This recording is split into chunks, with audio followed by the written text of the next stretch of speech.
اجر اللہ تعالیٰ دے گا۔ وہ شخص بہترین ہے جو احسان کر کے جتائے نہ اور نہ کسی سے کہے۔ اللہ رب العزت فرماتے ہیں کہ جب تم اپنے ہاتھ سے کسی ضرورت مند کی مدد کرو تو دوسرے ہاتھ کو پتہ نہ چلے۔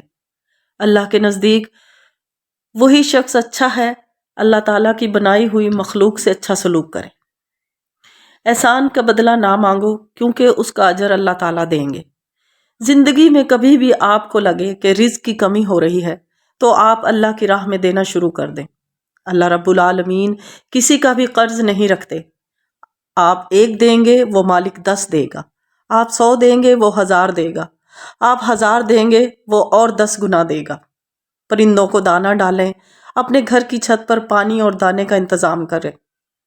کچھ ایسے معمولی کام ہیں جن کا اجر و ثواب بہت زیادہ ہے۔ 3 رحمتیں ایسی ہیں جن سے ہم گھبراتے ہیں: بارش، مہمان اور بیٹی۔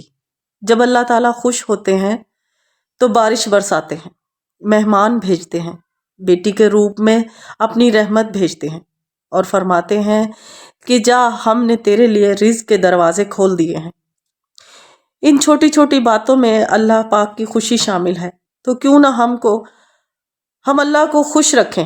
زندگی کسی کے بھی کام آئے، ان سے اس کا بدل نہ مانگیں کیونکہ اجر اللہ تعالیٰ دیں گے۔